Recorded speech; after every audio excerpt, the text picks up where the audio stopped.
로마서 1장에서 3장입니다.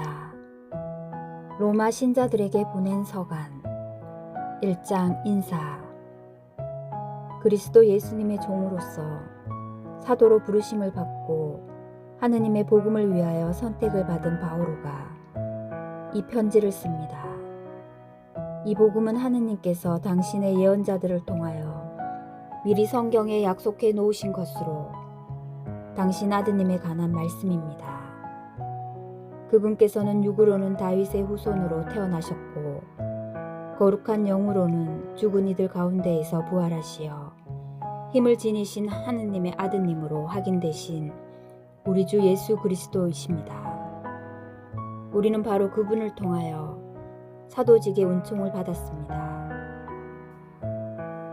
이는 그분의 이름을 위하여 모든 민족들에게 믿음의 순종을 일깨우려는 것입니다.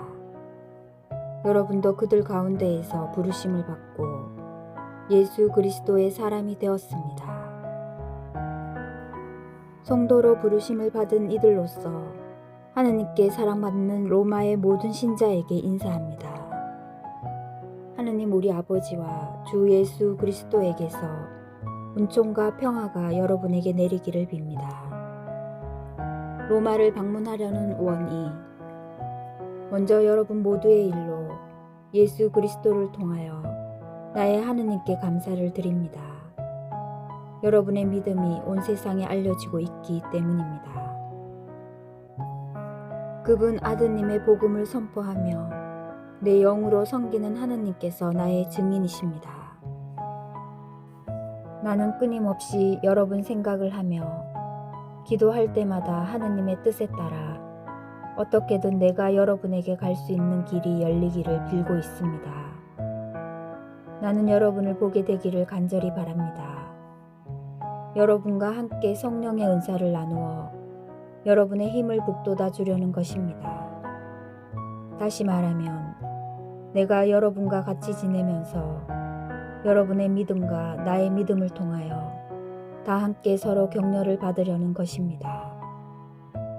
형제 여러분, 나는 여러분이 이 사실도 알기를 바랍니다. 비록 지금까지 좌절되기는 하였지만 나는 여러분에게 가려고 여러 번 작정하였습니다. 다른 민족들에게서처럼 여러분에게서도 내가 어떤 성과를 거두려는 것이었습니다.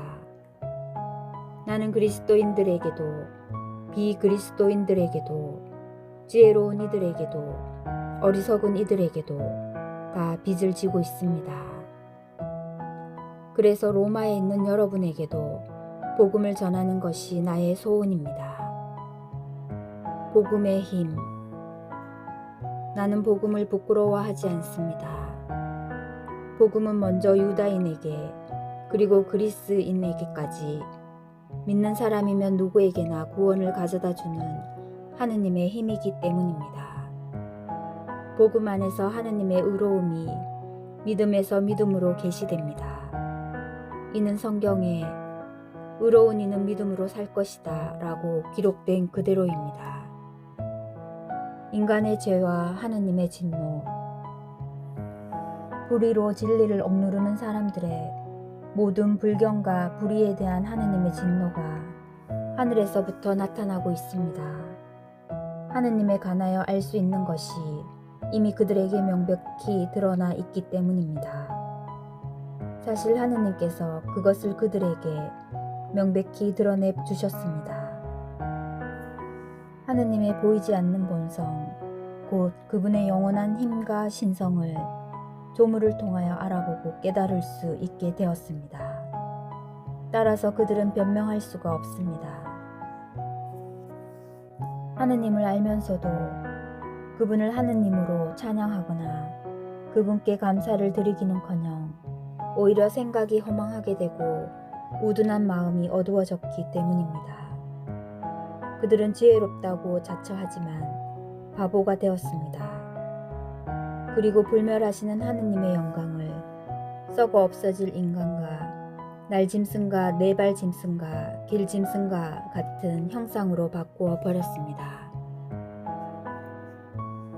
그리하여 하느님께서는 그들이 마음의 욕망으로 더럽혀지도록 내버려 두시어 그들이 스스로 자기들의 몸을 수치스럽게 만들도록 하셨습니다. 그들은 하느님의 진리를 거짓으로 바꾸어 버리고 창조주 대신에 피조물을 만들어 섬겼습니다. 창조주께서는 영원히 찬미받으실 분이십니다. 아멘. 이런 까닭에 하느님께서는 그들을 수치스러운 정욕에 넘기셨습니다. 그리하여 그들의 여자들은 자연스러운 육체관계를 자연을 거스르는 관계로 바꾸어 버렸습니다. 남자들도 마찬가지로 여자와 맺는 자연스러운 육체관계를 그만두고 저희끼리 색욕을 불태웠습니다. 남자들이 남자들과 파렴치한 짓을 저지르다가 그 탈선에 합당한 대가를 직접 받았습니다. 그들이 하느님을 알아 모시려고 하지 않았기 때문에 하느님께서는 그들이 분별 없는 정신에 빠져 부당한 짓들을 하게 내버려 두셨습니다. 그들은 온갖 불의와 사악과 탐욕과 악의로 가득 차 있고 시기와 살인과 분쟁과 사기와 악독으로 그득합니다.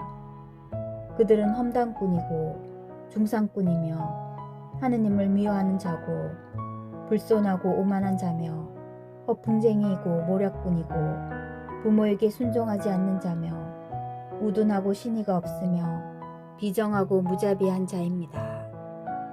이와 같은 짓을 저지르는 자들은 죽어 마땅하다는 하느님의 법규를 알면서도 그들은 그런 짓을 할 뿐만 아니라 그 같은 짓을 저지르는 자들을 두둔하기까지 합니다.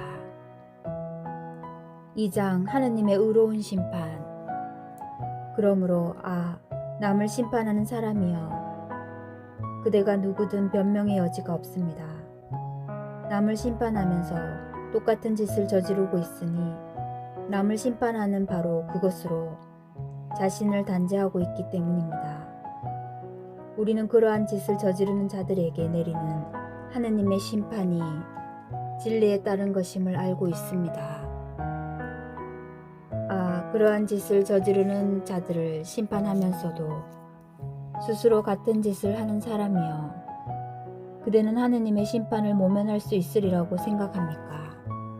아니면 하느님의 그 큰 호의와 간용과 인내를 업신여기는 것입니까? 그분의 호의가 그대를 회개로 이끌려 한다는 것을 모릅니까? 그대는 회개할 줄 모르는 완고한 마음으로 하느님의 의로운 재판이 이루어지는 진노와 계시의 날에 그대에게 쏟아질 진노를 쌓고 있습니다. 하느님께서는 각자에게 그 행실대로 갚으실 것입니다. 꾸준히 선행을 하면서 영광과 명예와 불멸을 추구하는 이들에게는 영원한 생명을 주십니다.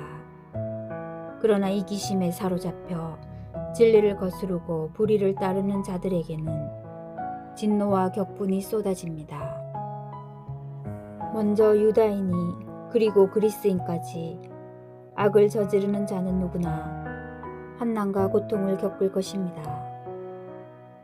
먼저 유다인에게 그리고 그리스인에게까지 선을 행하는 모든 이에게는 영광과 명예와 평화가 내릴 것입니다. 하느님께서는 사람을 차별하지 않으시기 때문입니다. 다른 민족들과 율법을 모르고 죄지은 자들은 누구나 율법과 관계없이 멸망하고 율법을 알고 죄지은 자들은 누구나 율법에 따라 심판을 받을 것입니다. 율법을 듣는 이가 하느님 앞에서 의로운 이가 아니라 율법을 실천하는 이라야 의롭게 될 것이기 때문입니다. 다른 민족들이 율법을 가지고 있지 않으면서도 본성에 따라 율법에서 요구하는 것을 실천하면 율법을 가지고 있지 않은 그들이 자신들에게는 율법이 됩니다. 그들의 양심이 증언하고 그들의 엇갈리는 생각들이 서로 고발하기도 하고 변호하기도 하면서 그들은 율법에서 요구하는 행위가 자기들의 마음에 쓰여 있음을 보여줍니다. 이러한 사실은 내가 전하는 복음이 가르치는 대로 하느님께서 그리스도 예수님을 통하여 사람들의 숨은 행실들을 심판하시는 그날에 드러날 것입니다. 유다인과 율법. 그런데 그대는 자신을 유다인이라고 부르면서 율법에 의지하고 하느님을 자랑하며 율법을 배워 하느님의 뜻을 알고 무엇이 중요한지 판단할 줄 안다고 합니다. 또 자신이 눈먼 이들의 인도자고 어둠 속에 있는 이들의 빛이라고 확신하며 율법에서 지식과 진리의 진수를 터득하였으므로 어리석은 자들의 교사이며 철없는 자들의 선생이라고 확신합니다. 그렇다면 남은 가르치면서 왜 자신은 가르치지 않습니까? 도둑질을 하지 말라고 설교하면서 왜 그대는 도둑질을 합니까? 간음을 하지 말라고 하면서 왜 그대는 간음을 합니까? 우상을 혐오한다고 하면서 왜 그대는 신전 물건을 훔칩니까? 율법을 자랑하면서 왜 그대는 율법을 어겨 하느님을 모욕합니까? 과연 성경에 하느님의 이름이 너희 때문에 다른 민족들 가운데에서 모독을 받는다고 기록되어 있습니다. 그대가 율법을 실천하면 할례는 유익합니다. 그러나 그대가 율법을 어기면 그대가 받은 할례는 할례가 아닌 것이 되고 맙니다. 그러니 할례 받지 않은 이들이 율법의 규정들을 지키면 할례를 받지 않았지만 할례를 받은 것으로 여겨지지 않겠습니까? 그리하여 몸에 할례를 받지 않았으면서도 율법을 준수하는 이들이 법전을 가지고 있고 할례를 받았으면서도 율법을 어기는 그들을 심판할 것입니다. 겉모양을 갖추었다고 유다인이 아니고 살갗의 겉모양으로 나타난다고 할례가 아닙니다. 오히려 속으로 유다인인 사람이 참 유다인이고 문자가 아니라 성령으로 마음에 받는 할례가 참 할례입니다. 그렇게 하는 이는 사람들이 아니라 하느님께 칭찬을 받습니다. 3장 하느님의 진실성과 사람들의 죄. 그렇다면 유다인으로서 더 이로운 점은 무엇입니까? 할례의 이점은 무엇입니까? 어느 모로 보나 많이 있습니다. 우선 하느님께서 당신의 말씀을 그들에게 맡기셨다는 것입니다. 그러면 그들 가운데 몇 사람이 불성실한 경우에는 어떻게 됩니까? 그들의 불성실함이 하느님의 성실하심을 무효로 만들어 버린다는 말입니까? 결코 그렇지 않습니다. 당신께서 말씀하실 때에 당신의 의로움이 드러나고 사람들이 당신께 재판을 걸면 당신께서 이기실 것입니다. 라고 성경에 기록되어 있듯이 사람은 모두 거짓말쟁이지만 하느님은 진실하신 분이시라는 것이 드러나야 합니다. 그런데 우리의 불의가 하느님의 의로움을 드러낸다면 무엇이라고 말해야 합니까? 인간의 방식으로 말해서 하느님께서는 진노를 내리심으로 불의하시다고 해야 합니까? 결코 그렇지 않습니다. 그래서야 하느님께서 어떻게 세상을 심판하실 수 있겠습니까? 나의 거짓으로 하느님의 진실하심이 더욱 돋보여 그분 영광의 보탬이 된다면 왜 내가 여전히 죄인으로 심판을 받아야 합니까? 더 나아가서 악을 행하여 선이 생기게 하자고 해야 하지 않겠습니까? 사실 어떤 자들은 우리가 그런 말을 한다면서 우리를 비방하고 있습니다. 그러나 그런 자들은 합당한 심판을 받을 것입니다. 사람은 모두 죄인. 그러면 어떻게 됩니까? 우리가 유다인으로서 나은 점이 있습니까? 전혀 없습니다. 사실 우리는 이미 앞에서 유다인들이나 그리스인들이나 다 같이 죄의 지배 아래 있다고 고발하였습니다. 이는 성경에 기록된 그대로입니다. 의로운 이가 없다. 하나도 없다. 깨닫는 이 없고 하느님을 찾는 이 없다. 모두 빗나가 다 함께 쓸모없이 되어버렸다. 호의를 베푸는 이가 없다. 하나도 없다. 그들 목구멍은 열린 무덤. 혀로는 사람을 속이고 입술 밑에는 살무사의 독을 품는다. 그들의 입은 저주와 독설로 가득하고 발은 남의 피를 쏟는 일에 재빠르며 그들이 가는 길에는 파멸과 비참만이 있다. 그들은 평화의 길을 알지 못한다. 그들의 눈에는 하느님을 두려워하는 빛이 없다. 우리가 알다시피 율법이 말하는 것은 모두 율법 아래 사는 사람들에게 해당됩니다. 그래서 모든 입은 다물어지고 온 세상은 하느님 앞에 유죄임이 드러납니다. 어떠한 인간도 율법에 따른 행위로 하느님 앞에서 의롭게 되지 못하기 때문입니다. 율법을 통해서는 죄를 알게 될 따름입니다. 믿음으로 의롭게 되는 길. 그러나 이제는 율법과 상관없이 하느님의 의로움이 나타났습니다.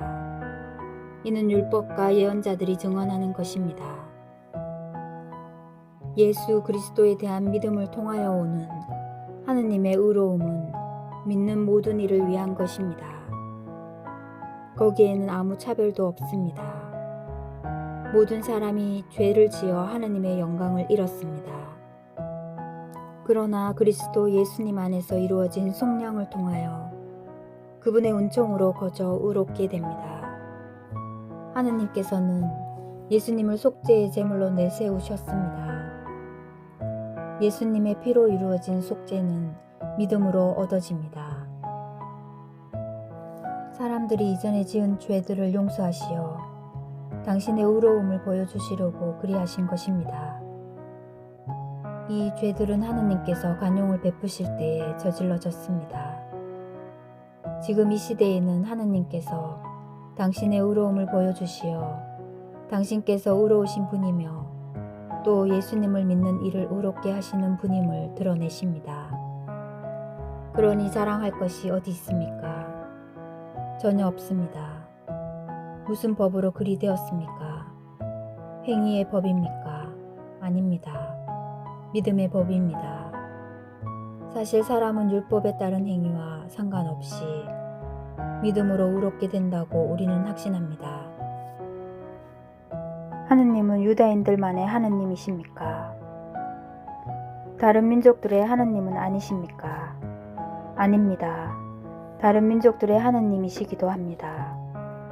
정녕 하느님은 한 분이십니다. 그분께서 할례 받은 이들도 믿음으로 의롭게 하시고 할례 받지 않은 이들도 믿음을 통하여 의롭게 해 주실 것입니다. 그렇다면 우리가 믿음으로 율법을 무효하게 되게 하는 것입니까? 결코 그렇지 않습니다. 오히려 율법을 굳게 세우자는 것입니다. 주님의 말씀입니다.